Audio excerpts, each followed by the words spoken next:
हम एक बार कथा में पहले कहे हैं कि बच्चों को कार मत दिलाओ। कार दिलाओगे तो बच्चा बेचकर खा जाएगा। पर यदि बच्चों को आप और हमने संस्कार दे दिए तो ये पक्का है कि बच्चा कारों की लाइन अपने दरवाजे पर लगा ले।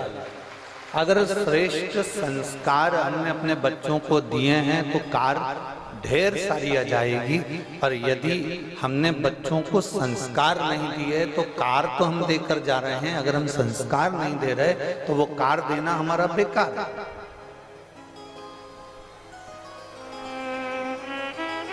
उसका कोई महत्व ही नहीं है, उसका कोई महत्व नहीं है, फिर उसका कोई मूल महत्व ही नहीं है हमारे जीवन। खूब दो। अपने बेटे को हम मना नहीं करेंगे, बेटा आपका है, आप जिंदा हो तो भी दोगे और मर जाओगे तो भी दोगे। बोलो सही है ना? कुशीनगर के जीजी हो, जिंदा हो तो भी अपने बहू बेटों को दोगे और मरने के बाद भी बहू बेटों को दोगे। कितना भी बहू से झगड़ा हो जाए पर जायदाद का हिस्सा तो उसके हक में है। तुम भले मुंह से कह दो कि मेरा बेटा नहीं मानूंगी मैं तुझको, या मेरी बहू नहीं मानूंगी तुझको, तो भी वो जायदाद का हिस्सा तो देना पड़ेगा। वो पीछे नहीं हट सकता। आज इस व्यासपीठ से एक बात कहना चाहेंगे, आप लोगों के स्मरण में होगा। पहले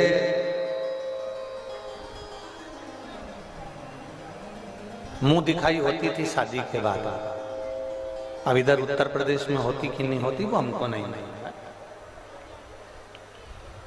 अब मुंह दिखाई होती थी तो उसमें कोई सोने की रकम देता है, कोई पायल देता है, कोई बिछुड़ी देता है, कोई चेन दे देता है, कोई अंगूठी दे देता है, कोई सामान दे देता है, कोई कुछ सामग्री मुंह दिखाई में दे देता है। इधर होती है कि नहीं होती है? जम के बोलो जरा। होती। पहले के समय में मुंह दिखाई होती थी, मतलब बहू का मुख देखने के लिए भी मोहल्ले की माताएं आती थी। सही है ना जी?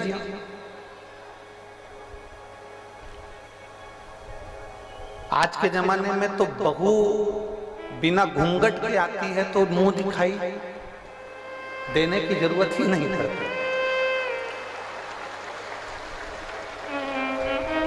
आज के जमाने में मुंह दिखाई नहीं लगती।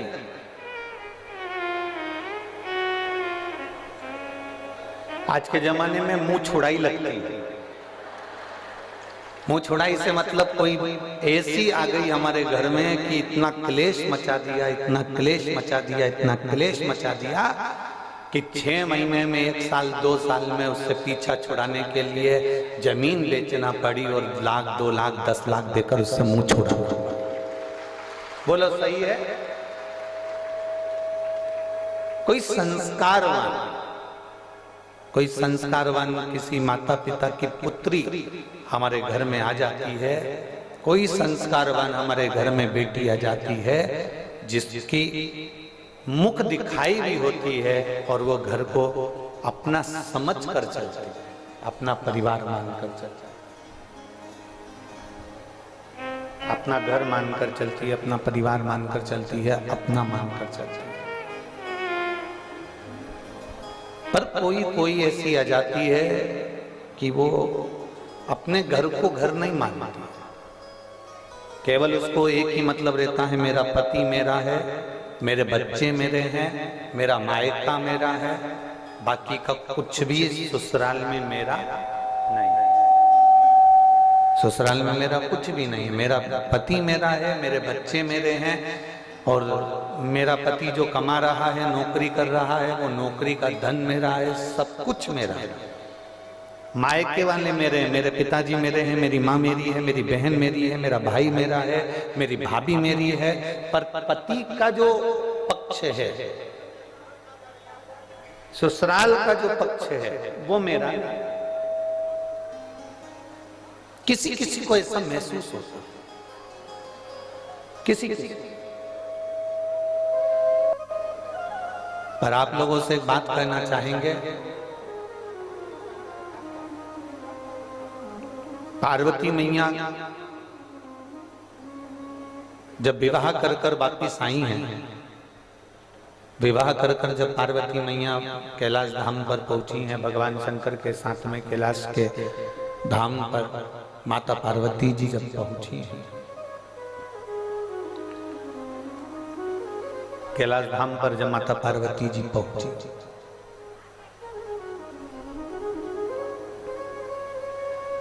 सारे देवी देवता सब कैलाश पर ही हैं। सारे देवी देवता कैलाश पर्वत पर विराजमान।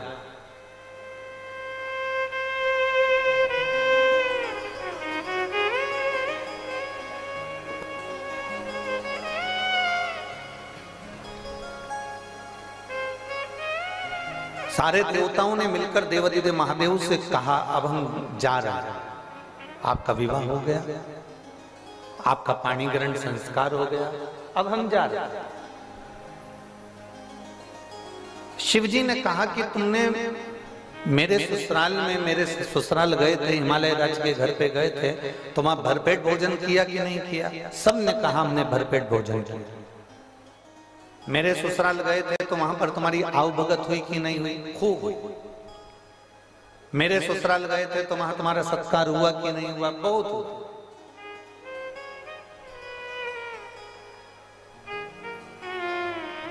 अब शिवजी ने देवऋषि नारद से कहा कि सब जा रहे हैं, मेरा फर्ज बनता है कि इनको भेजने से पहले कुछ खिला दूं, पर मेरे कैलाश पर है क्या खिलाने के? मेरे कैलाश पर कुछ भी नहीं है खिलाने के। आज भी कैलाश पर्वत की अगर आप यात्रा करने जाएंगे तो नीचे सब कुछ मिल सकता है, पर कैलाश पर कुछ भी नहीं मिलता। मेरे कैलाश पर है क्या मैं जो इनको दूं? तब पार्वती जी बोली, स्वामी आप चिंता मत करो। मैं जब मेरे मायके से चली थी ना, तो मेरी माँ ने एक बांस की टोकनी में पीले कपड़े से बांधकर आटा की पूड़ी रख कर दी है।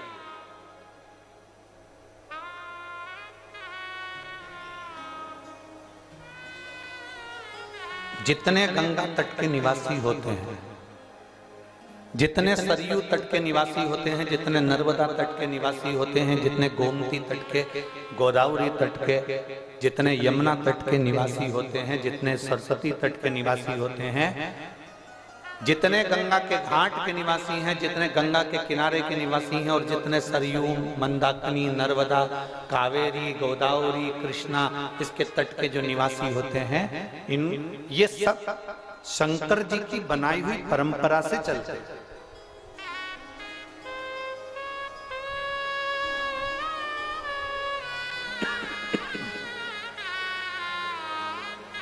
ये शिव जी की बनाई हुई परंपरा से चलता है। जो शंकर जी का नियम था, हिमालय राज पार्वती जी की जब विदाई करे, तब माता मैनावती ने उनको एक बांस की डलिया के अंदर पूड़ी रखकर, और अब उस समय पर देवता कितने बड़े होते थे, बहुत बड़े बड़े, जिनको देवता कहते हैं, देव कहते हैं, तो इतनी इतनी सी पूड़ी नहीं बनाई थी। जो आटे की पूड़ी बनाई गई थी, जो मैदा की पूड़ी बनाई गई थी, वो इतनी बड़ी बड़ी बनाई गई थी। अब इधर उत्तर प्रदेश में वो बेटी की विदाई पर बनती कि नहीं बनती हमको नहीं मालूम, पर हमारे शास्त्रों का जो नियम कहा गया कि बेटी जब विदा होती है तो जैसे मैनावती ने बांस की डलिया में, बाम्बू की डलिया में पूड़ी बनाकर रखकर उसमें थोड़ी सी शक्कर, थोड़ा मिठाई उसमें रखकर डलिया को बांधकर दे दी गई थी। और ध्यान देना, हिमालय राज जी ने दहेज में हाथी घोड़ा पालकी सब कुछ दिया, सोना चांदी हीरा पन्ना जेवर आभूषण रतन नौकर चाकर माणिक मोती सब दिया था। मेरे महादेव दहेज का एक सामान लेकर नहीं आए थे, केवल मेरे महादेव वो डलिया में जो पूड़ी बांध कर दी गई थी उसको स्वीकार कर कर मेरे महादेव लेकर आए। आज के जमाने में लोग फ्रिज के चक्कर में, गाड़ी के चक्कर में, बंगले के चक्कर में, जमीन के चक्कर में, अलमारी सोफा सेट पलंग के चक्कर में, ड्रेसिंग टेबल के चक्कर में और डिनर टेबल के चक्कर में जो डलिया होती है पूड़ी की, जो मैदे की पूड़ी बनाई जाती है, जो बांस की डलिया में रखकर बनाकर जो दी जाती है, दुनिया का सामान लोग लेकर आना पसंद करते हैं पर वो डलिया को वहीं छोड़ आते हैं। शिव महापुराण की कथा कहती है महादेव सब कुछ छोड़ आए पर वो मैदे की जो पूड़ी थी, आटे की जो पूड़ी थी, उसकी जो डलिया थी उसको लेकर आए। उस पूड़ी को जब सारे देवताओं को दिया गया तो देवताओं ने उस पूड़ी को जब खाया तो वो एकदम फीकी थी, उसमें ना नमक था ना शक्कर थी। आप क्या बनती है? जम के बोलो जरा, किस किस के बनती है? जरा हाथ उठाओ तो बेटी विदा होती है तो देते हैं। सब क्या बनती है? रखो रखो। उसमें ना शक्कर है ना नमक है, फीकी पूड़ी, फीकी। अब जो देवताओं को दिया गया, अब देवताओं को दिया गया तो देवताओं ने जो कई लोग हमारे सनातन धर्म पर उंगली उठाते हैं।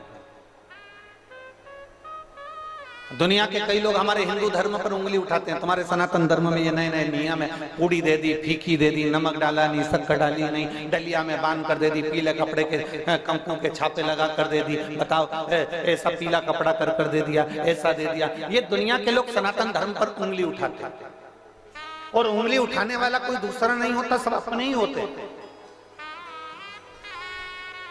जो अपने ही अपने धर्म पर उंगली उठा देते।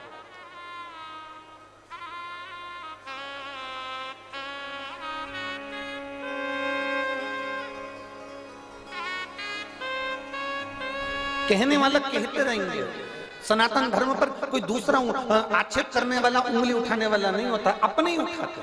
कोई तुमसे कहेगा श्री शिवाय नमस्तुभ्यम मत बोलो, क्यों भैया? तो कहे हो सकता है पाप लग जाए। क्यों भैया? गाली देने में पाप नहीं लगता, मंत्र बोलने में पाप लग जाए। फिर कोई महाराज आएगा कह देगा शंकर जी पे चढ़ा हुआ जल मत पियो। क्यों भैया? पाप लग जाएगा। दारू पीने में पाप नहीं लगता, शिव जी पे चढ़े हुए जल पीने में पाप लग जाता है। फिर कोई आएगा बेलपत्र चढ़ी हुई मत खाओ, क्यों? पाप लग जाएगा। हम कहते हैं मटन मच्छी खाने में पाप नहीं लगता, बेलपत्र खाने में पाप लग जाता है।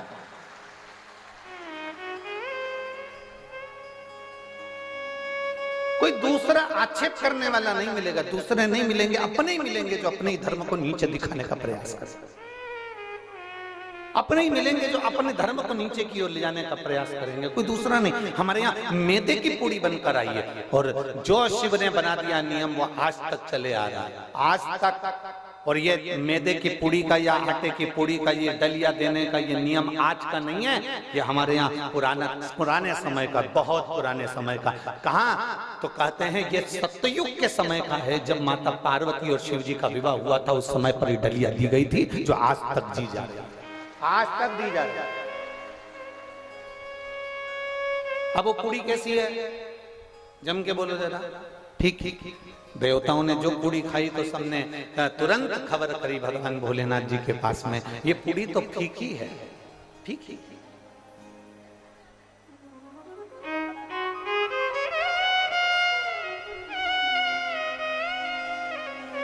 इसमें ना शक्कर है, इसमें ना नमक है, ये पूर्ण तरह से फीकी है, पूर्ण तरह।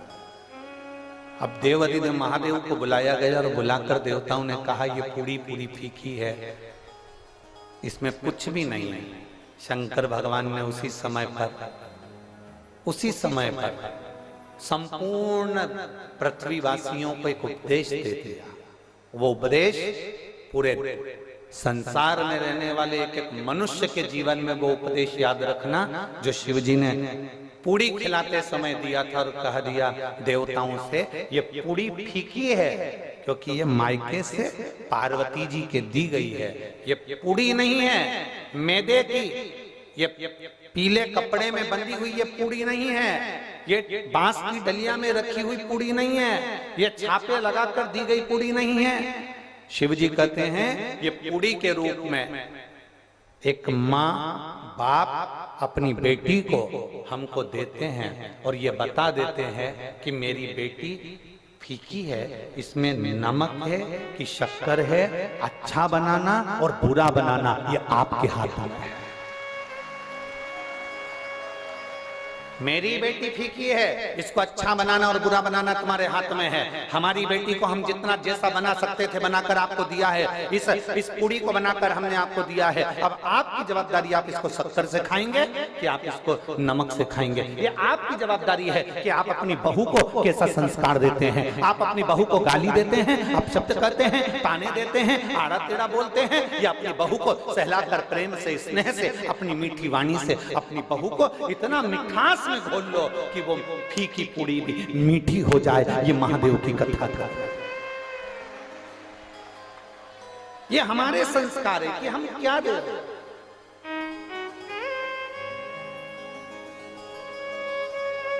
ये हमारे संस्कार है कि हम क्या प्रदान कर रहे हैं।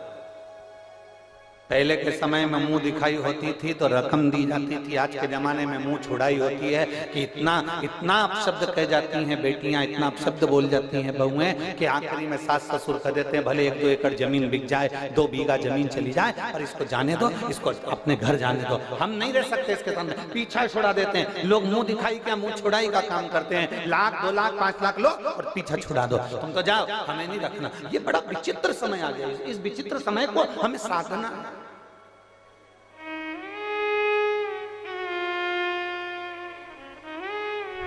इस विचित्र समय को हमें साथ कर चलना।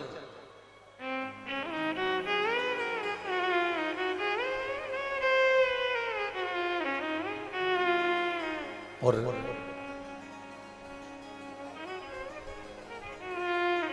जिसने विचित्र समय को साध लिया, जिसने इस समय को साध लिया, संपूर्ण जीवन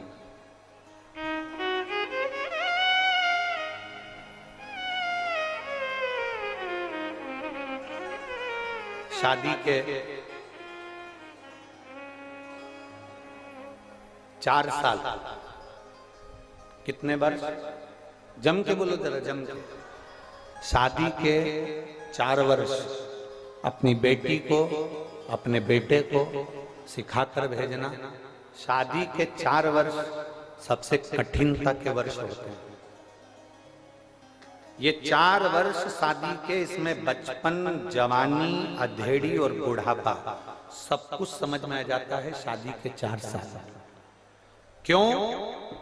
अपने घर को छोड़कर तुम दूसरे घर में जाती हो, वहां के घर में तुम सेटल होना, उसमें एडजस्ट होना बड़ा कठिन है। मेरी जीजियों, जिसके पांव की हड्डी टूट जाती है ना, बोलो किसी किसी के पांव की हड्डी टूटी होगी तो उस हड्डी की जगह पर उसमें एक लोहे की स्टील की राड लगा दी जाती है। बोलो सही है कि गलत है? हड्डी की जगह पर एक दूसरी स्टील की लोहे की राड लगा दी जाती है, कापर की राड लगा दी जाती है। शरीर वही है, पर वो हड्डी की जगह पर दूसरी कोई हड्डी आकर वो दूसरी स्टील की राड जो लगाई गई है, स्टील की जो डंडी लगाई गई है, उसको एडजस्ट होने में, उसको रमने में डॉक्टर भी कहते हैं 4-6 महीने लगेंगे। उसको सही एडजस्ट होने में 4 महीना लग जाता है। दांत लगवाओ तो उसको एडजस्ट होने में, जम के बोलो जरा, 4 महीना लग जाता है। तुम कुछ भी लो, उसको एडजस्ट होने में 4 महीना लग जाता है, वो 4 महीने लग जाते हैं। पर एक जीवन का एक लक्ष्य अपने अंदर उतार कर रखना शिव महापुराण का, कि तुम्हारी शादी हो, बेटी की शादी हो, बेटे की शादी हो, उसको कहना, आपस में समझने में, परिवार में रमने में, परिवार में जुड़ने में हर बेटी को कम से कम 4 साल लगते ही हैं। उसको 4 साल लगेंगे। अब उसमें उसको सुनना भी पड़ेगा, उसमें उसको साधना पड़ेगा, उसमें उसको सबको एडजस्ट कर कर चलना पड़ेगा। जो 4 साल अच्छे से साथ कर चल लेती है, जो 4 साल अच्छे से अपने जीवन को निकाल लेती है, फिर उसका बुढ़ापा नहीं बिगड़ता, उसका बुढ़ापा सुखमय हो जाता है, आनंदमय हो जाता है। 4 वर्ष थोड़ा साधना पड़ेगा। जो शुरू के 4 साल साध लिया उसकी जिंदगी सध गई, और जो 4 साल नहीं साध पाया उसकी जीवन बेकार। पर आज के जमाने में तुम्हारा जी हमें तो तुरंत निर्णय चाहिए। बस लड़ाई हुई, मायके गई, नोटिस पहुंचा दिया, तलाक। अब पूछो क्यों तलाक ले रहे हो, तलाक क्यों ले रहे हो? तो कहा हमारी सास बेकार है। तलाक क्यों ले रहे हो? हमारा ससुर बेकार है। तलाक क्यों ले रहे हो? हमारी जेठानी, देवर, ननन सब बेकार है। तलाक क्यों ले रहे हो? हमारा पति बेकार है। मतलब इतने खानदान में ये 5 उंगली में कोई उंगली तो काम की होगी। 5 सदस्य घर में रह रहे हैं, उसमें से कोई तो अच्छा होगा। नहीं, मेरा पति बेकार, सास बेकार, ससुर बेकार, देवर बेकार, जेठ बेकार, और मेरी जेठानी बेकार, मेरी ननन बेकार, सब बेकार दिख रहे हैं, तो समझ लेना तुम्हारा चश्मा गड़बड़ है। काले कलर का चश्मा लगाकर तुम सोच रही हो सब पीले दिख जाए। बोलो री, कुशीनगर की जी हो। काले कलर का चश्मा लगाकर तुम सोच रही हो सब पीले दिख जाएं। काले कलर का चश्मा लगाकर तुम कह रही हो सब नीले दिख जाएं। काले कलर का चश्मा लगाकर तुम कहती हो हरे दिख जाएं। काले कलर का चश्मा लगाकर तुम कहती हो सब साफ दिख जाएं, सीधे दिख जाएं, सफेद दिख जाएं। नहीं हो सकता। अपना चश्मा चेंज करिए, मतलब गड़बड़ी अपने अंदर है। बुरा जो देखन में चला बुरा ना मिलिया कोई, इसलिए अपने को साधना पड़ेगा। हमें ये भी बुरा लग रहा है, वो भी बुरा लग रहा है, वो भी बुरा लग रहा है, सारा संसार का आदमी बुरा लग रहा है, घर में रहने वाला बच्चा बुरा लग रहा है, जेठानी के बच्चे बुरे लग रहा है, देवरानी के बच्चे बुरे लग रहे हैं, ननन के बच्चे बुरे लग रहे हैं। तुम्हारे कमरे में आकर बैठ जाए तो तुम धुतकार के भगा दो, तो समझ लेना कि चश्मा हमारा गड़बड़ है, हमें चेंज करना पड़ेगा। चश्मे को नहीं, अपने दिल को, अपने मन को हमें चेंज करना पड़ेगा, तब हमको सब अच्छा नजर आना प्रारंभ होगा। कोई दूसरा नहीं, हमें अपने आप को बदलना पड़ेगा।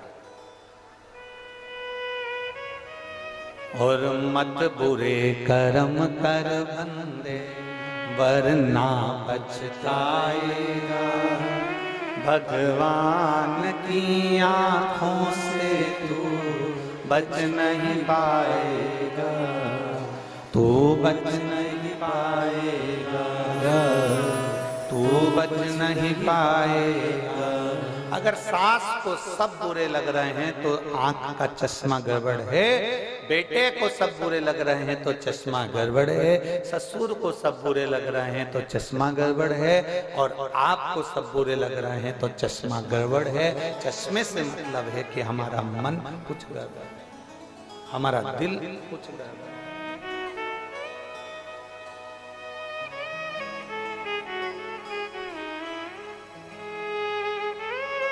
मुंह दिखाई होती थी, मुंह छुड़ाई नहीं। मुंह दिखाई होती थी, पीछा छुड़ाई नहीं, पीछा नहीं छोड़ा, मुख दिखाई।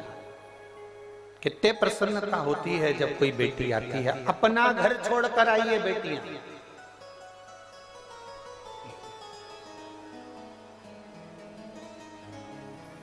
घर में रहने वाली सासों को एक बात समझ लेना चाहिए जरा अच्छे से। तुम भी आई थी तो तुमको भी एडजस्ट होने में समय लगा था, ये सासों को समझना चाहिए। और तुम्हारा समय दूसरा था और ये समय दूसरा है।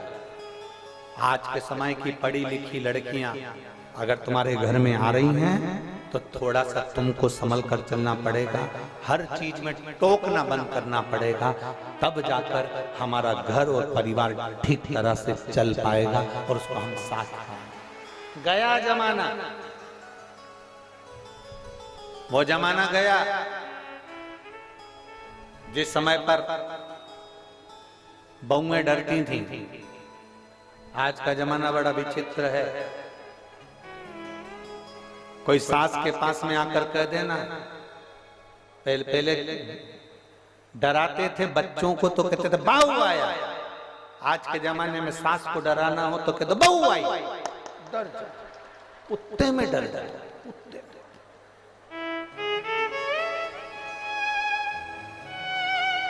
बोलो बोलो, सही है कि गलत है? पहले के जमाने में बच्चों को डराते थे बहू आया, आज के जमाने में सासों को डराना थे बहू आई। हलवा आधा मुंह में आधा,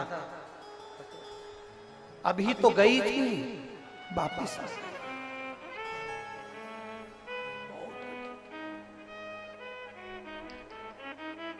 अब मेरा निवेदन मेरी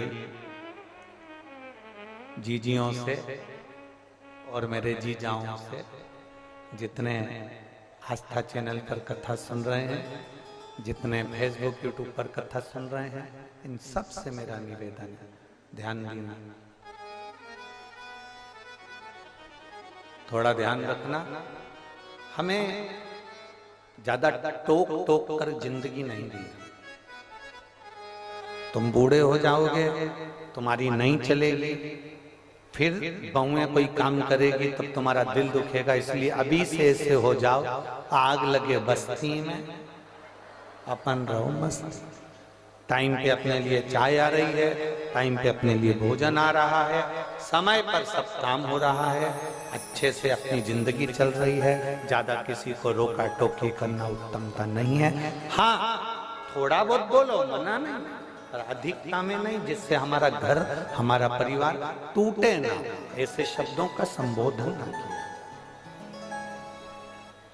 ऐसे शब्दों का संबोधन ना करा।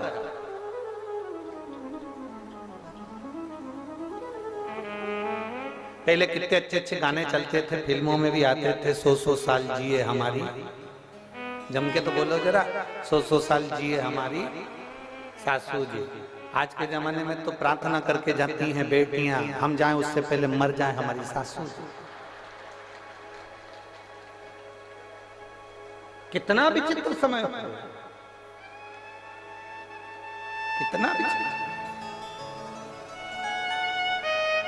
अरे पहले और अब में कितना अंतर आ गया, तो सोचो, विचारो।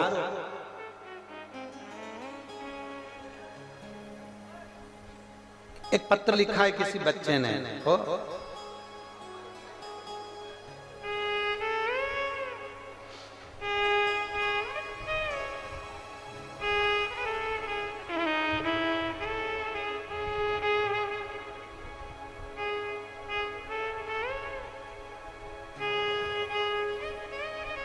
इसको और लिखने के लिए कोई कागज नहीं मिला, टिश्यू पेपर पे लिख के भेजा।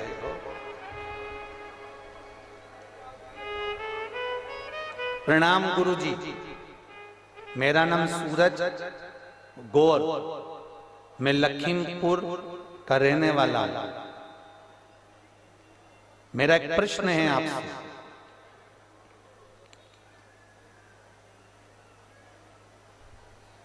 भगवान शंकर मंदिर में, शिवालय में ही रहते हैं, बाहर क्यों नहीं निकलते? पकड़ ला, कुशीनगर घुमा दे, उसमें क्या टेंशन? ये कोई प्रश्न है? कहाँ बैठा है सूरज?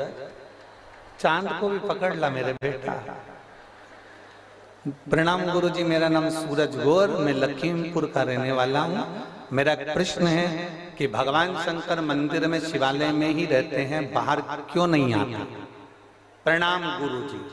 अब ऐसा भयंकर प्रश्न करके प्रणाम करे तो क्या करे?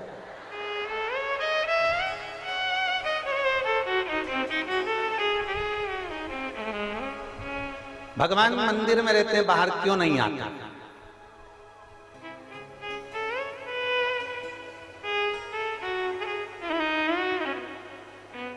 जब तक भगवान मंदिर के अंदर हैं, तुम बाहर हो, अपने आप को भाग्यशाली समझना सूरज गौर, अपने आप को भाग्यशाली समझना कि भगवान मंदिर में है और तुम बाहर हो। जिस दिन भगवान बाहर आ गए ना, ये तुम जो मोबाइल पे झूठ बोलते हो ना, वहीं ये सब धर के देगा ना, छठी का दूध याद दिला। जरा सा किसी के साथ बेईमानी करोगे ना, वहीं चट्ट से देगा ना, 2 मिनट बेईमानी नहीं कर पाओगे। जरा सा कहीं गलत खा पी लिया, वहीं दोचा ना, कुछ गलत नहीं कर पाओगे। इसलिए उनको मंदिर में रहने दे, बाहर मत आने दे, नहीं तो तू नहीं पड़ जाएगा। बोलो री जीजिए, सही बात है कि गलत है?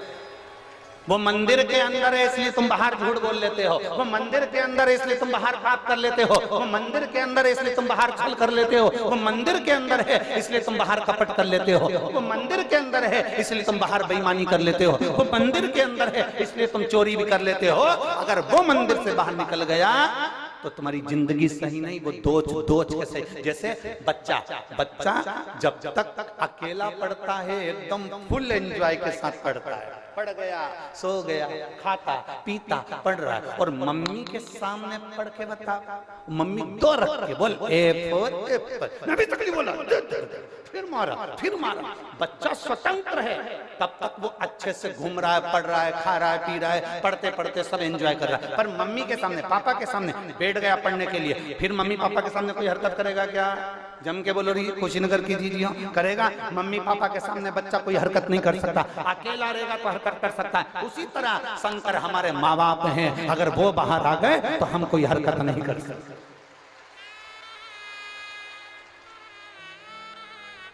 आप किस्मत वाले हो जो भगवान मंदिर के अंदर है, समझ लेना। अगर मंदिर से बाहर आ गया तो हो गया कल्याण तुम्हारा।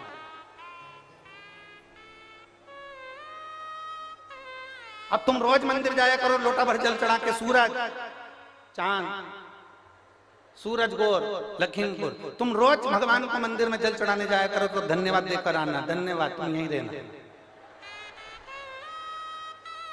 प्लीज बाहर मत निकल प्लीज, क्योंकि मैं झूठ नहीं बोल पाऊंगा, मैं कपट नहीं कर पाऊंगा, मैं बेईमानी नहीं कर पाऊंगा, मैं छल नहीं कर पाऊंगा। और सूरज, एक बात और कहना चाहूंगा, भगवान ऐसी कोई जगह नहीं है जहां मेरा भोलेनाथ नहीं है। कंकर कंकर में शंकर,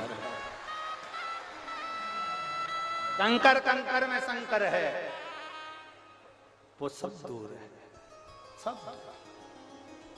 हम उसको मानते हैं कि मंदिर के अंदर है, केवल तुम्हारे लिए मंदिर के अंदर है कि तुम अच्छे से अपनी जिंदगी जी लो। कितना मोबाइल पर रोज झूठ बोलते हो, कितना कपट करते हो, कितनी बेईमानी करते हो, दुकानों में बैठकर कितना।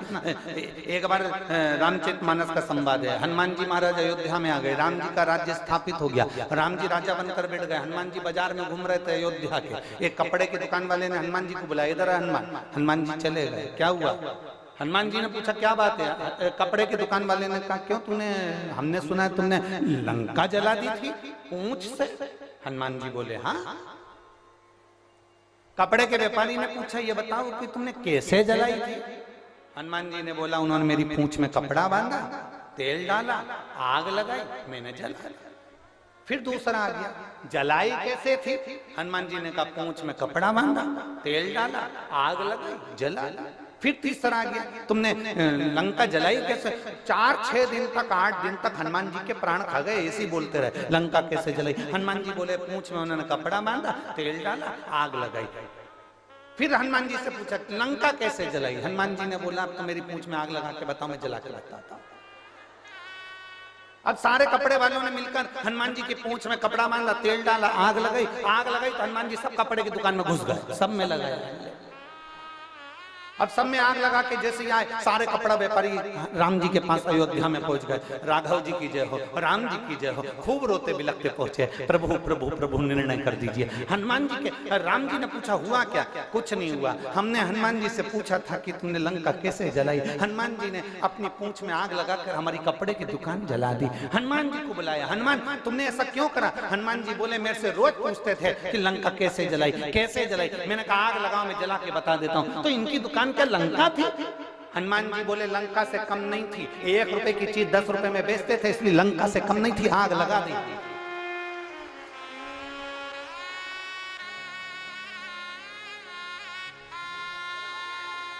एक लिमिट का लेंगे ना तो हम लंका नहीं समझेंगे, पर लिमिट से ज्यादा लोगे ना तो हम लंका समझ जाएंगे।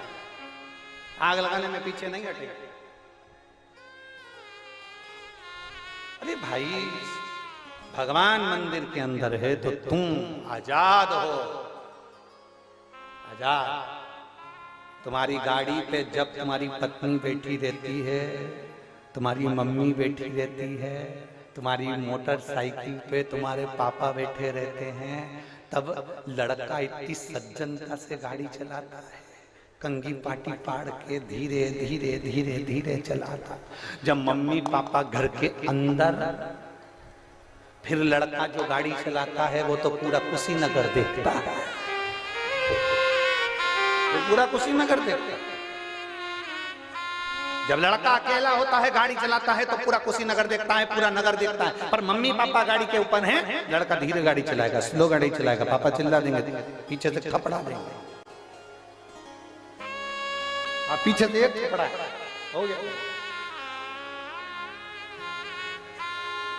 चला रहा धीरे धीरे धीरे धीरे धीरे। और जो मम्मी पापा घर के अंदर, इसने गाड़ी उठाई फुर फुर करके बोझ जाए मालूम पड़े, फिर गिर गया पड़ गया, तब मम्मी पापा के पास खबर आई कि वो पड़ गया, चोट। मम्मी बोली मेरा लड़का तो बहुत धीमी गाड़ी चलाता था।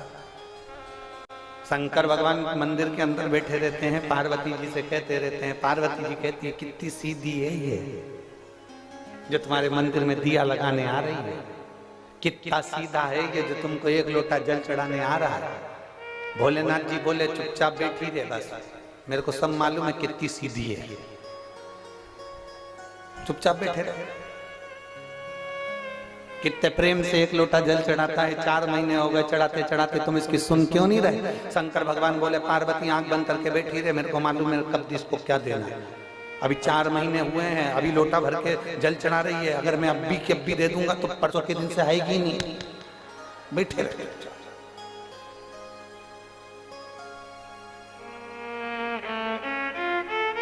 आप आए नहीं और सुबह हो गई, मेरी पूजा की थाली धरी रह गई। क्यों नहीं आते? किससे लिए नहीं आते?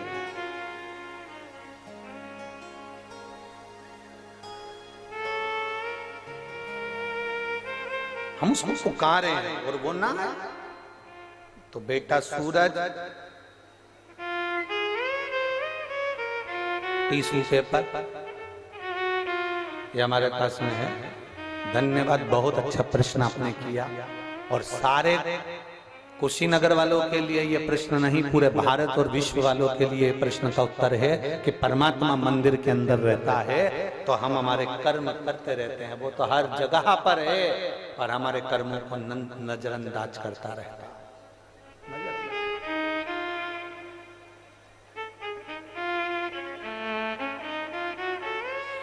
वो बैठा है मौन होकर, इसलिए तुम गाड़ी भी तेज दौड़ा रहे हो। वो बैठा है मौन होकर, कर्म करेंगे। जब हम उसके आश्रित होकर कोई कर्म करेंगे तो हमारे जीवन की एक आनंदता अपने आप बढ़। अभी का तो चल गया, जो है शरीर चल रहा है, काम हो रहा है, अपनी जगह पर है, पर बात तक वो देखे। सारी समस्या का हल आप चढ़ाएंगे, वो बात तक काम आएगा। आज नहीं, आप आचमन कर रहे हैं, बात तक काम आएगा। आज नहीं, आप बेलपत्र ले रहे हैं, बात तक काम।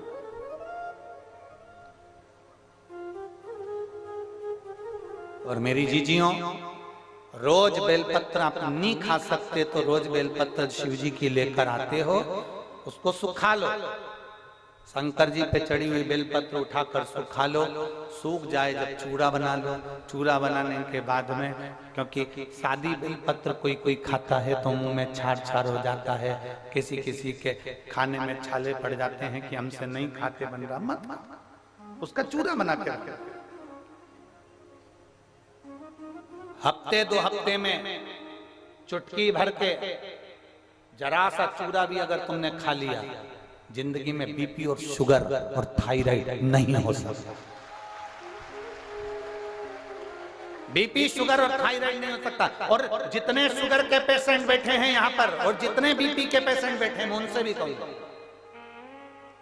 जो कहता है मेरा शुगर ऊपर नीचे हो रहा है, हम उनसे कहेंगे दिन में 3 बार तुम बाबा जी की बेलपत्र उठाकर खाइए।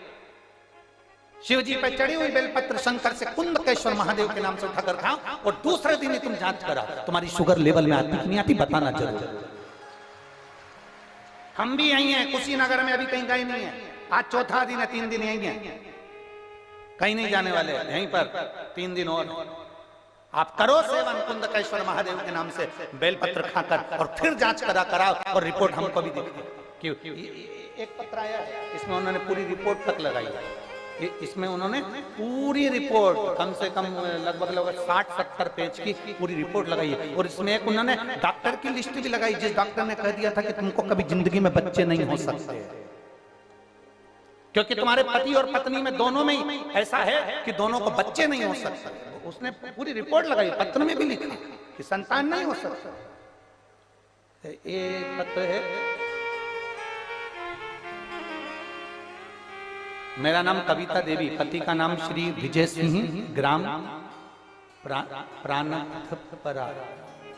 प्राणपराय, देख लेना,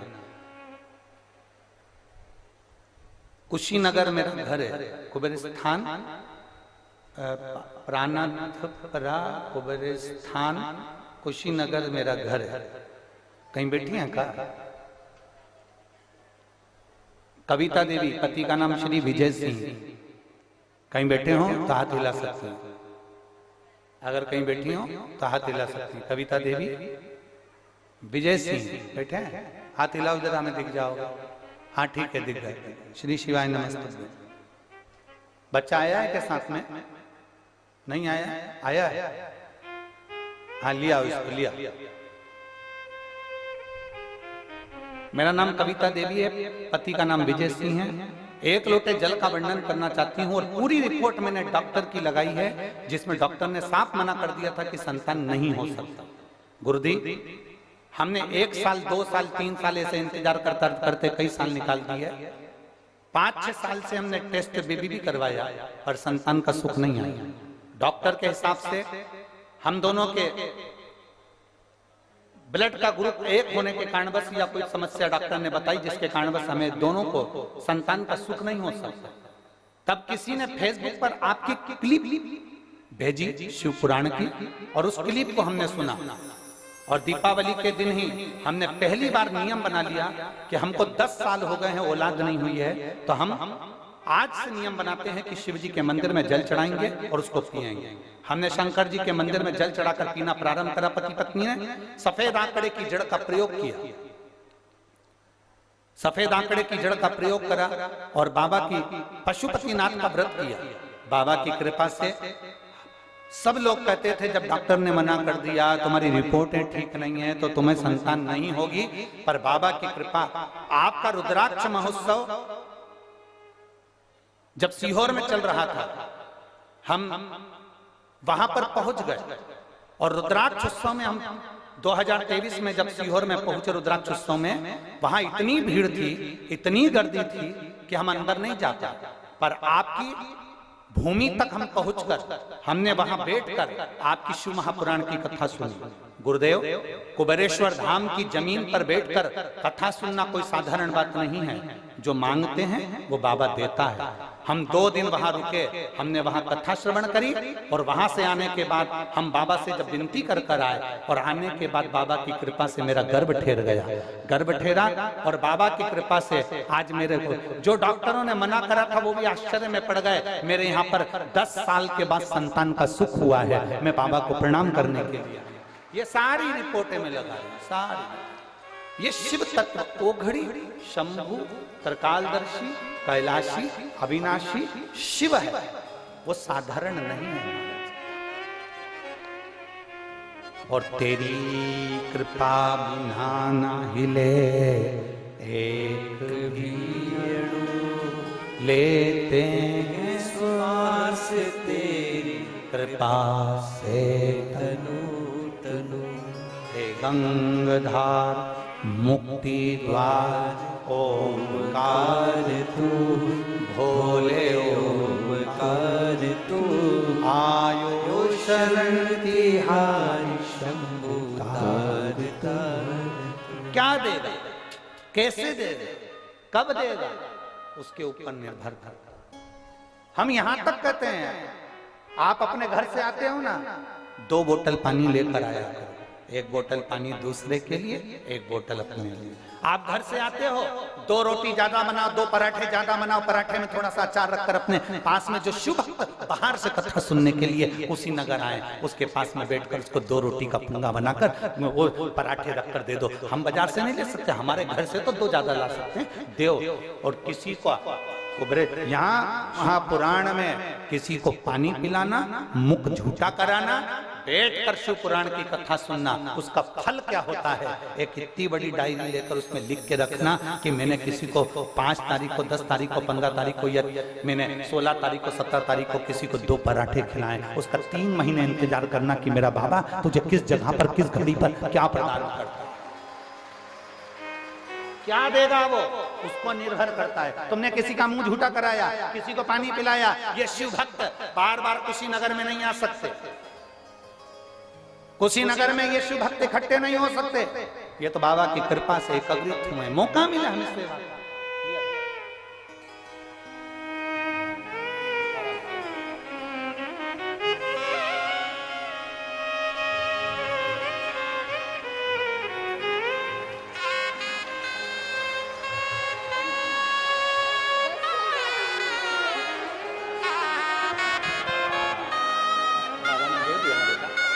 तो खुश, अब भले 10 साल के बाद दिया तो ना।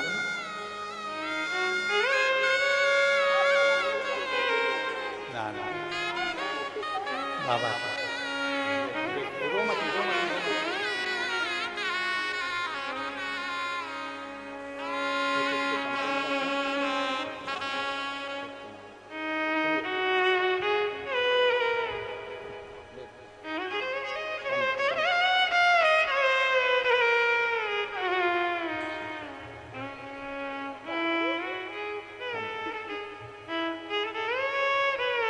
शिव शिव शंभु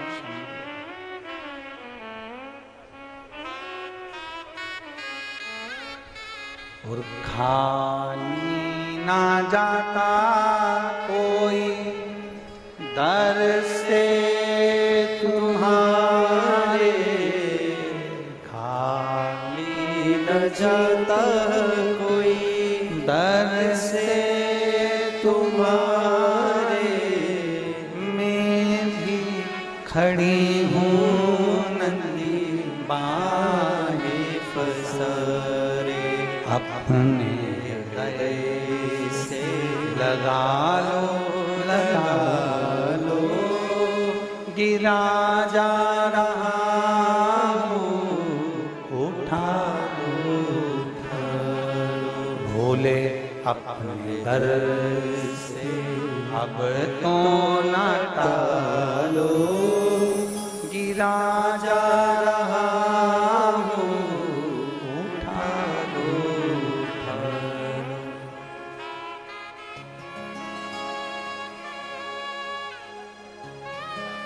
कहाँ एक विश्वास जागृत। पार्वती जी पहुंची हैं कैलाश पर, सारे देवता पूड़ी खाकर जा रहे हैं, क्योंकि शिव ने समझा दिया बेटी जब हमारे घर आती है तो वो केवल उसमें मिठास डालना वो हमारे ऊपर निर्भर करता, श्रेष्ठ बनाना हमारे ऊपर।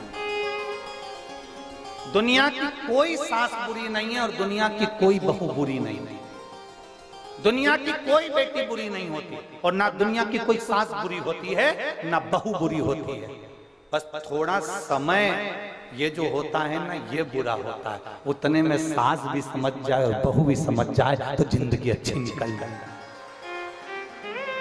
ना सास बुरी है ना बहू बुरी है, दोनों अच्छी, बस समय कालचक्र ये बड़ा विचित्र आता है। ये कालचक्र आदमी को थोड़ा हिला देता है, ये कालचक्र व्यक्ति को रुला देता है, ये कालचक्र व्यक्ति को परेशान कर देता है। उस कालचक्र में अगर हम महाकाल को भजेंगे, उस कालचक्र में हम शंकर को भजेंगे, तो कालाधिपति का भजन करेंगे तो हमारा कालचक्र समर जाएगा, फिर हमारी दुख की घड़ी टल जाएगी, हमारा दुख का समय निकल जाएगा। हम अगर उसमें शिव को भज रहे हैं तो, हम शंकर का गुणगान कर रहे हैं तो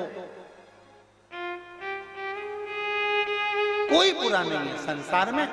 ये दुनिया के लोग भले कह देते हैं कि ये बुरा है वो अच्छा है, लोग दिन भर 24 घंटे बैठ के लगे रहते हैं, डिबेट में भी लगे रहते हैं, कहीं कहीं में बैठकर मीडियाओं में लगे रहते हैं, ये बुरा ये अच्छा ये बुरा है। ना ना, संसार में सब अच्छे हैं, आप अच्छे तो जगत अच्छा। बुरा जो देखन में चला बुरा न मिल गया। बुरा कौन था? आप और हम स्वयं, जो गंदगी देख रहे हैं, जो अच्छा ही नहीं देख पा रहे, जो अपनी दृष्टि से कुछ श्रेष्ठ नहीं देख पा रहे। अच्छा देखेंगे अच्छा मिलेगा।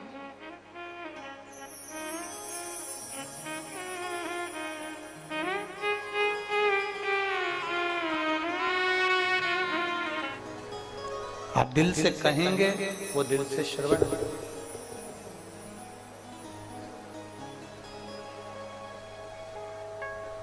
पंडाल में बैठकर करी गई प्रार्थना, शिव महापुराण की साक्षी में करी गई प्रार्थना कभी खाली नहीं गई, कभी भी। और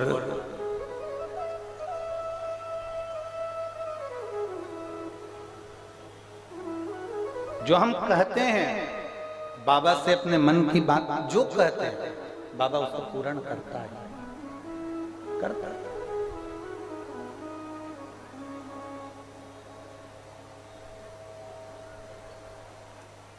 आप और हम सब भगवान शिव की पवित्र कथा का लाभ ले रहे हैं, और कितना आनंद का विषय है कि हमारी इस पवित्र कथा के अंतर्गत, देवादिदेव महादेव की कथा के अंतर्गत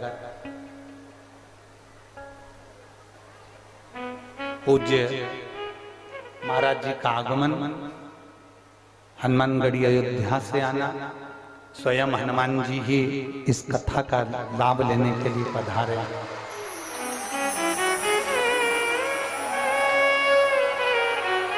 जय जय श्री राम, जय जय हनुमान।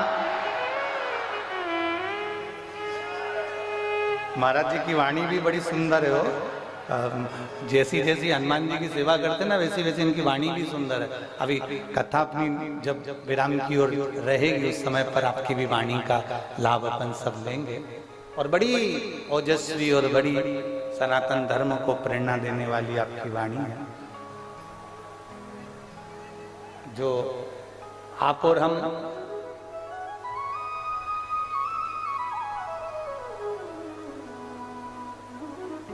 परम पूज्य हनुमानगढ़ी के महंत श्री राजूदास जी महाराज जी अयोध्या से हैं, जिनकी अपन वाणी का भी लाभ लेंगे और आशीष वचन भी उनसे लेंगे। शिव तत्व की प्राप्ति, भगवान ओघड़ी की प्राप्ति। शिव महापुराण की कथा कहती है, भगवान शंकर का चरित्र कहता है, देवादिदेव महादेव का चरित्र कहता है।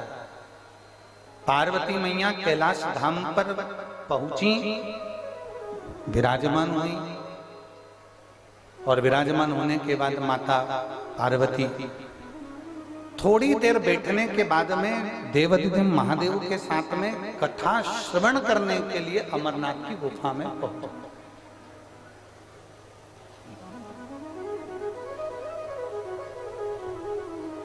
जब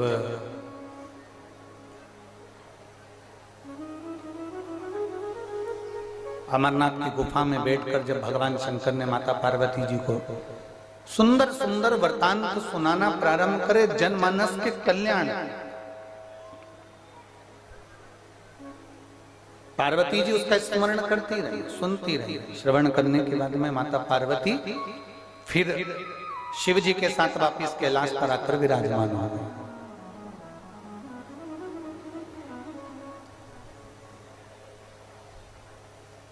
कुछ समय बड़े आनंद के साथ में कैलाश पर निकलता है और देवादिदेव महादेव कैलाश पर से जाकर एकांत का निवास करने के लिए जाते हैं। पार्वती जी को भी नहीं मालूम कि शिव जी गए कहां।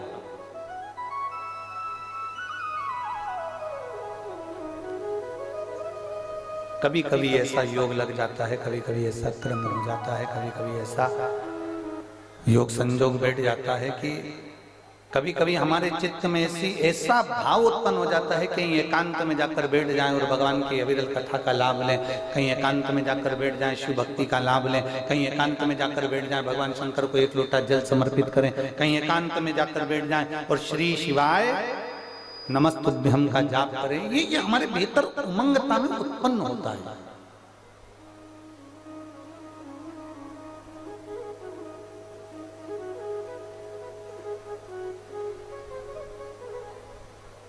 कभी आप लोगों ने अनुभव करा कि गौतम बुद्ध बाबा ने संपूर्ण पृथ्वी की परिक्रमा करी, सब जगह गए, हर जगह पहुंचे, ज्ञान उपदेश भी दिया, संसार का कल्याण भी किया, पर कुशीनगर की भूमि पर आकर उन्होंने इस आत्मा को परमात्मा से मिलन कराने के लिए, ज्योति को ज्योति में मिलाने के लिए ये कुशीनगर की धरा ढूंढी। जरा विचार किया।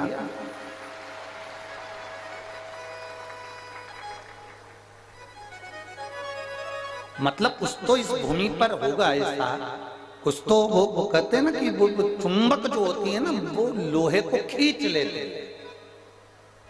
जो पवित्र भूमि होती है, जो श्रेष्ठ भूमि होती है, वो संतों को, साधुओं को, गुरुजन को खींच लेते। और देखो कुशीनगर की भूमि ने राजूदास महाराज जी को भी अयोध्या से खींच के यहाँ बुला लिया, तो मतलब कुछ तो है ना भूमि का, तो महत्व है। और इस पवित्र भूमि पर आप और हम शिव महापुराण की कथा का लाभ ले रहे हैं और अपने जीवन को सार्थक बनना, कहीं ना कुछ तो अच्छा है इस धरा का, जिसके कारण बस हम इन सब रसतत्वों को अपने भीतर उतार रहे हैं। शिव जी ने एकांत का वास किया। अब सबसे ज्यादा एकांत का वास कहां हो सकता है? बोलो रे बोलो कुशीनगर वालों, जरा जम के। सबसे ज्यादा एकांत का वास कैलाश पर एकांत का वास नहीं होगा, क्योंकि देवता वहां पर दिन रात आते हैं, भगवान के भक्त वहां पर आते हैं। 12 ज्योतिर्लिंग में अगर जाकर महादेव जी बैठ जाते तो एकांत का वास नहीं होता। नंदनवन काशी में जाकर बैठ जाते तो एकांत का वास नहीं होता। गंगा के घाट पर जाकर बैठ जाते तो एकांत का वास नहीं होता। सबसे ज्यादा एकांत का वास जहां पर संपूर्ण वैराग्य की उत्पत्ति हो जाए, शिव जी ऐसी भूमि पर शमशान में जाकर बैठ गए। शिव शमशान में जाकर बैठ गए और भोलेनाथ जी जब शमशान में जाकर बैठे, पार्वती जी उनको ढूंढ रही है। माता पार्वती उनको ढूंढने का प्रयास कर रही है। सब जगह पर माता पार्वती जी ने उनको ढूंढा, हर जगह पर। ऐसी कोई धरा नहीं रही जहां पार्वती जी ने शिव जी को नहीं ढूंढा। ढूंढ रहे और ढूंढते ढूंढते माता पार्वती आखिरी में शमशान में पहुंच गई।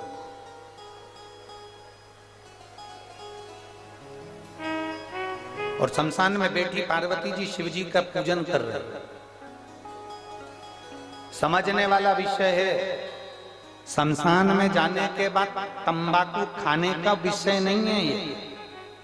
दुनिया के कई लोग मुर्दा जलाने के लिए जाते हैं, शमशान जाते हैं, अंतिम संस्कार करने जाते हैं। घर के लोग अंतिम संस्कार करते रहते हैं, बाकी के सब तंबाकू मल मल के फटके लगा के खाते रहते हैं।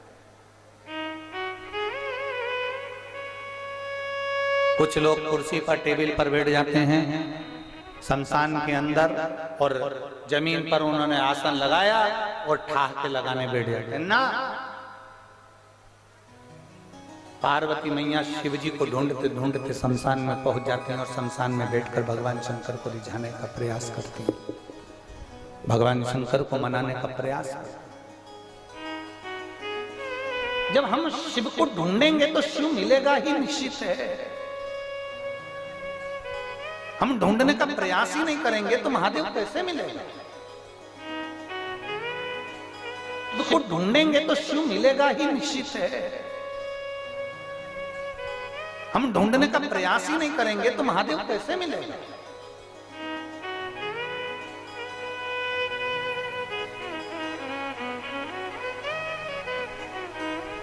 आज महाराज जी पत्रकार वार्ता थी, तो उसमें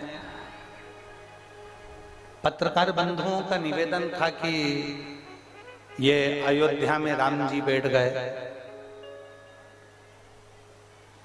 ज्ञानवापी का मुद्दा चल रहा है,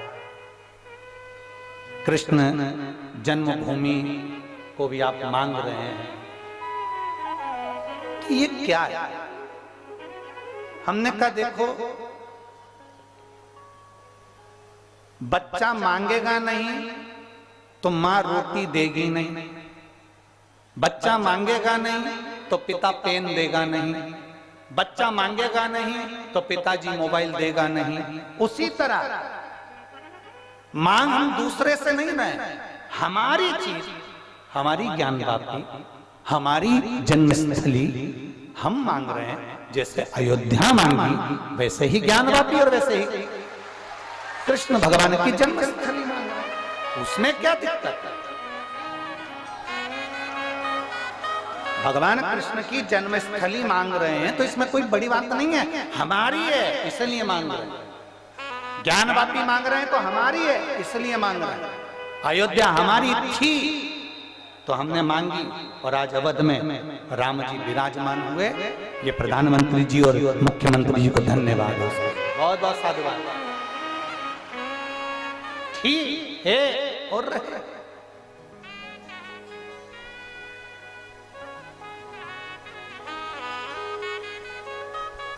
अपना मांगने में कोई विषय नहीं। पार्वती जी शमशान में बैठकर भगवान शंकर की आराधना कर रही हैं, मतलब पार्वती जी किसी दूसरे से नहीं मांग रही है, भगवान शिव से मांग रही है। अपनों से अपना ही मांगा जाता है।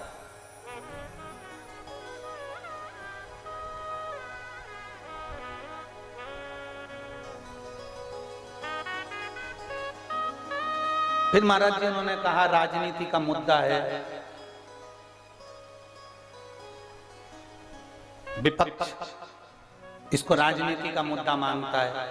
हमने उनसे कहा कि राजनीति का मुद्दा मानता है, हम तो कहते हैं अगर वो अयोध्या में राम लाने को तैयार हो जाते, वो ज्ञानवापी में शिव लाने को तैयार हो जाते, वो जन्मस्थली पर कृष्ण को लाने को तैयार हो जाते, तो हम भी उनके साथ खड़े हो जाते। उसमें क्या दिक्कत है? सीधा सा विषय है कि राम हमारे हैं, शिव हमारे हैं, कृष्ण हमारे हैं। ये संपूर्ण भारत की भूमि, संपूर्ण विश्व की भूमि, संपूर्ण भारत की धरा ये हमारी है, सनातन धर्म की है और भगवत भजन की। ये कोई साधारण भूमि नहीं है। और मेरा कुशीनगर वालों से निवेदन है, जिस भूमि पर तुम रहते हो कुशीनगर में, ये भूमि साधारण नहीं है। देव अधिदेव महादेव की कुछ ऐसी कृपा होगी जो बाबा गौतम बुद्ध भी इस पवित्र भूमि पर आकर अपनी ज्योति को ज्योति में समाहित करते हैं। ये साधारण भूमि नहीं हो सकती। बोल बम का नारा है, ये साधारणता नहीं है भूमि की माता। हम उसको पहचान नहीं पाते। लोग कहते हैं शमशान, शमशान को जो समझ गया वो समझ गया। शमशान जहां पर अमीर भी मरता है तो बांस पर जाता है, गरीब भी मरता है तो बांस पर जाता है, अमीर भी जाता है तो घास पर जाता है, गरीब भी जाता है तो घास पर जाता है। कुशीनगर में ऐसा होता होगा कि कोई पैसे वाला मरता होगा तो डनलप के गद्दे पर जाता होगा। हमारे यहाँ नहीं जाते। पैसे वाला करोड़पति भी मरेगा तो बांस के ऊपर जाएगा, बांबू पर जाएगा। गरीब भी मरेगा तो बांबू पर, बांस पर जाएगा। अमीर भी मरेगा तो घास के गद्दे पर जाएगा, गरीब भी मरेगा तो घास के गद्दे पर जाएगा। अमीर भी मरेगा तो सफेद कपड़े में जाएगा और गरीब भी मरेगा तो सफेद कपड़े में जाएगा। जहां सबकी शान सम है उसी का नाम सम शान है। सबकी शान बराबर रखता है वो देव अधिदेव महादेव का धाम है। जहां शंकर का स्थान है वहां सब सम है। शिव जी के सामने कोई पैसे वाला, कोई करोड़पति, कोई गरीब, कोई अमीर नहीं होता। जिसने पुकारा शिव उसका हो गया। जिसने पुकारा शंकर उसका। एक पत्र है, देख।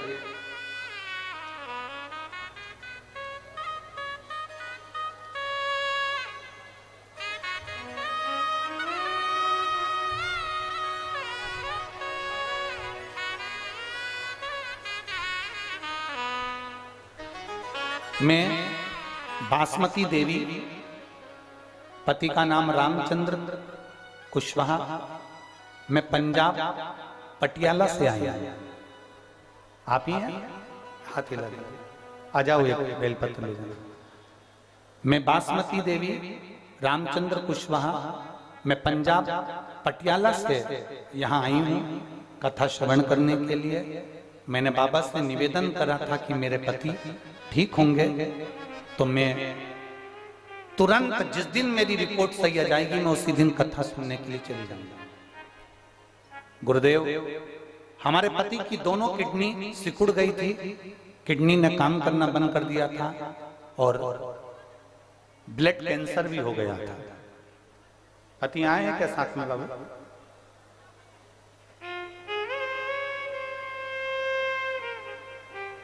किडनी सिकुड़ गई थी, किडनियों ने काम करना, दोनों किडनियों ने बंद कर दिया था, ब्लड कैंसर भी हो गया था। कोई भी डॉक्टर, कोई भी जितनी जगह दिखाया तो उन्होंने एक ही बात कही थी, ये कुछ ही महीने के मेहमान, क्योंकि इनकी किडनी ने भी काम करना बंद कर दिया और ब्लड कैंसर भी हो गया। अब ये बचना मुश्किल है और कुछ ही महीने के मेहमान।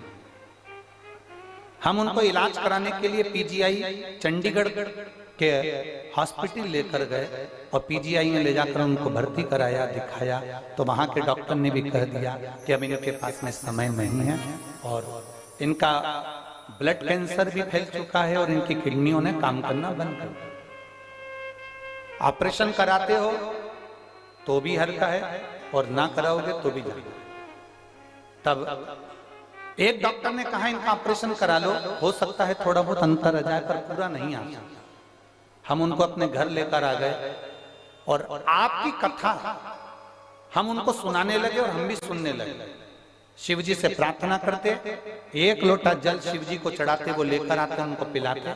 एक बेलपत्री हम शंकर पर चढ़ाकर कुंडकेश्वर महादेव का नाम लेकर आते और उनको खिला देते। मैं बाबा को धन्यवाद देने के लिए आई हूं कि हमने जब वापिस उसी चंडीगढ़ के हॉस्पिटल में जांच कराई तो डॉक्टर भी आश्चर्य में पड़ गया कि इनकी किडनी ने काम करना प्रारंभ कर दिया और इनका कैंसर भी समाप्ति पर हो गया।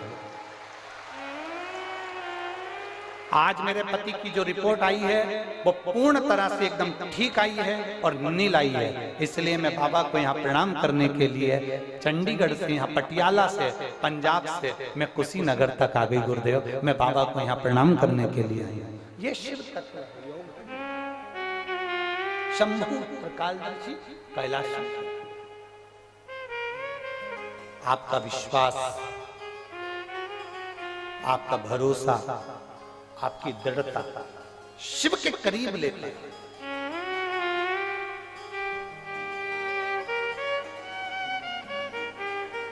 जहां शंकर बैठते हैं, जहां शिव बैठते हैं, जहां शंकर की आराधना होती है, जहां शिव की आराधना होती है, वो भूमि साधारण नहीं होती है, भले वो शमशान क्यों ना,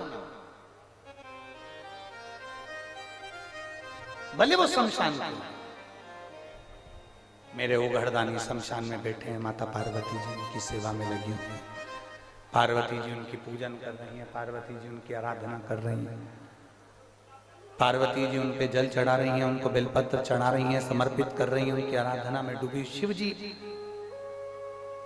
मौन होकर बैठे हुए। शमशान में जाओ तो थोड़ी सी आराधना करिए शंकर।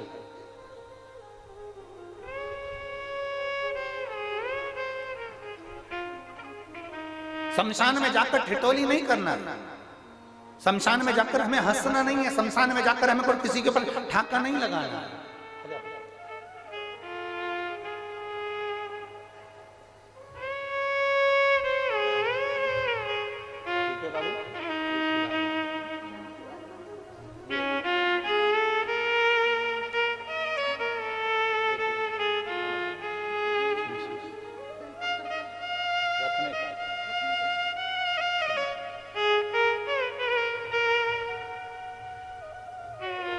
शिव शिव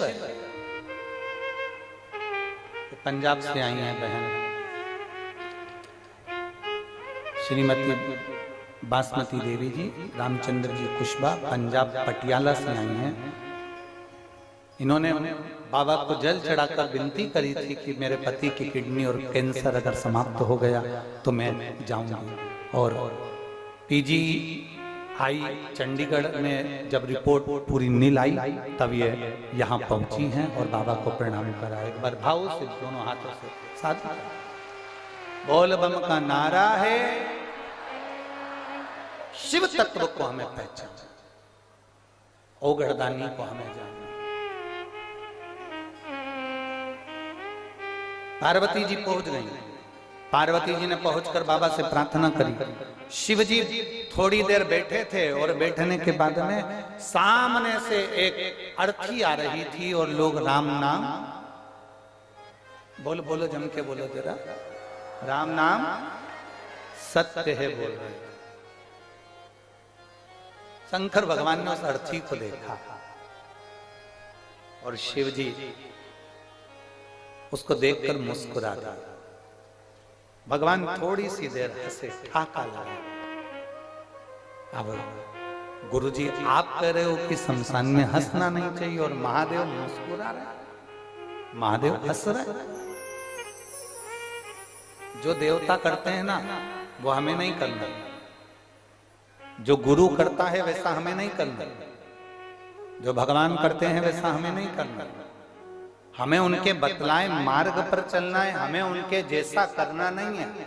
महादेव के हंसने का कारण क्या था? माता पार्वती जी ने पूछा।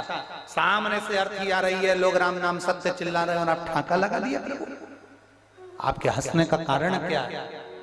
शिव जी कहते हैं पार्वती मेरे हंसने का केवल एक ही कारण है, जो ये सामने से मुर्दा आ रहा है, जो ये अर्थी आ रही है, इस पे एक सेठ लेटा हुआ है, इस पे एक सेठ लेटा हुआ है।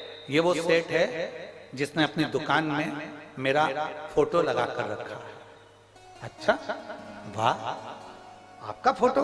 हाँ, ये वो सेठ है जो रोज दुकान खोलता है तब 2 अगरबत्ती मेरे फोटो को लगाता है।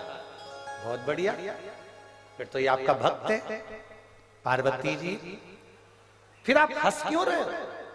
शिव जी कहते हैं ये वो सेठ है जिसने मेरा फोटो अपनी दुकान में लगा रखा है। दुकान खोलता है जब 2 अगरबत्ती लगाता है और दिन भर में ग्राहक के सामने 50 बार मेरी झूठी सौगंध खा जाता है।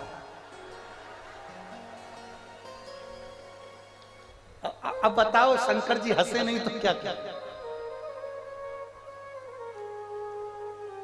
अब शिव जी हंसेंगे नहीं तो क्या करेंगे? 50 बार ग्राहक के सामने मेरी झूठी कसम खा जाता है। प्रभु कुछ भी हो, अगरबत्ती तो लगाता है। शिव जी ने कहा उसी अगरबत्ती का तो पुण्य देने के लिए गया था।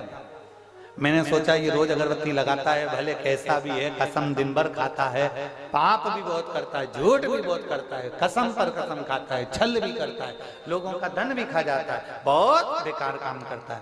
पर मैंने सोचा 2 अगरबत्ती लगाता है तो अपन 2 कदम चलकर इसके घर पर इसको ज्ञान देकर आते हैं। मैंने एक महात्मा का रूप धारण करा। शिव जी कहते हैं मैंने एक महात्मा का रूप धारण करा और महात्मा का रूप धारण कर कर मैं इसके घर पर पहुंच गया।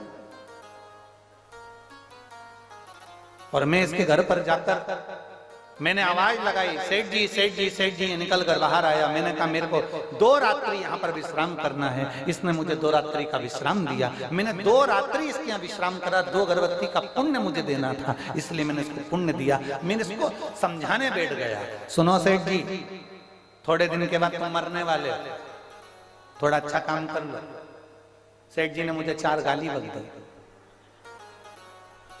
मेरे ही घर का खा रहा है, मेरे ही घर में सो रहा है, मेरे ही घर का घी पी रहा है, मेरे घर का पानी पी रहा है और मुझे मरने का बोल रहा है। फिर भी तुम साधु हो, तुम सन्यासी हो, तुम तपस्वी हो, तुम साधक हो, तुम महात्मा हो, तुम्हारा कहना मैं मानूंगा। तो क्या करना है बताओ। इतने में सेठ जी ने पूछा तो महादेव महात्मा का रूप धरकर बोले, सेठ जी अब तुम भी वैराग्य ले लो, सन्यासी बन जाओ, तुम घर छोड़कर चले जाओ। इतने में सेठ जी बोले बिल्कुल मैं घर छोड़कर चले जाऊंगा, पर बस मेरे बेटे की शादी हो जाए, एकदम फ्री हो जाऊं, वो दुकान संभाल ले, मैं चले जाऊंगा। कुछ दिन बाद बेटे की शादी हो गई। शंकर भगवान बोले पार्वती से मैं फिर इसके घर पहुंच गया। और मैंने कहा सेठ जी बेटे की शादी हो गई, अब तो चलो।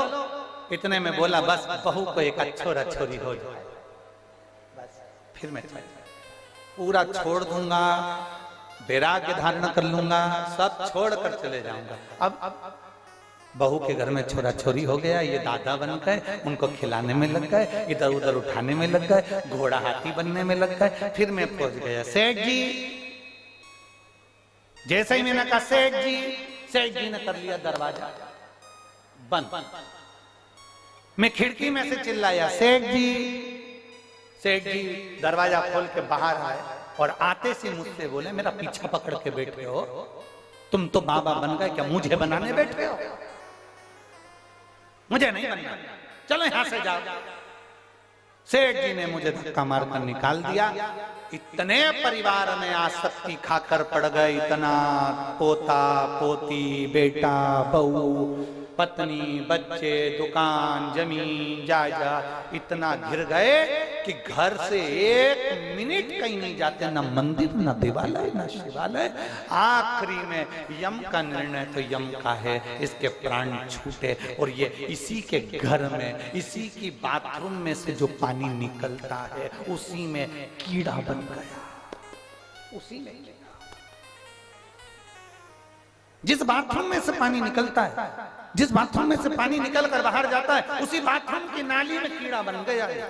अब वहीं पड़ा, घर के लोग इससे रोज डर रहे हैं और ये वहीं पड़ा रहता है, क्योंकि इससे घर नहीं छूटा, इससे परिवार नहीं छूटा,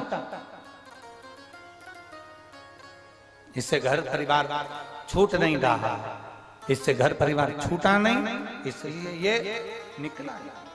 हम आप सबको धन्यवाद देते हैं, बहुत बहुत साधुवाद है, बहुत बहुत धन्यवाद आपका। शिव महापुराण की कथा कहती है, अपने घर में रहने वाली छिपकली को एक बार जरूर देखना, हफ्ते में 2 हफ्ते में छिपकली को देख लिया करो और धन्यवाद दे दिया करो। शिव महापुराण की कथा कहती है, जिससे अपना घर नहीं छूटता वो उसी घर में मरने के बाद दीवार से चिपक जाता है छिपकली बनकर। कुशीनगर वालों, आपको चिंता करने की जरूरत नहीं है, आपकी छिपकली की योनि नहीं मिलेगी, क्योंकि तुम अपना घर छोड़कर शिव महापुराण की कथा में बैठी हो। जो अपना घर छोड़ना जानता है तो परमात्मा भी उसको मुक्त करना जानता है।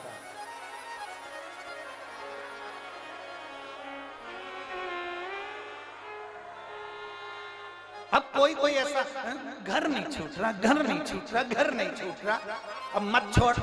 बाद में बाथरूम में जो पानी बाहर निकलता है वहां पर जो कीड़े दिख रहे होंगे, उन कीड़ों को पहचान जाना, उनसे भी नहीं छूटा था, आज तक नाली में पड़े, छूटे ही नहीं।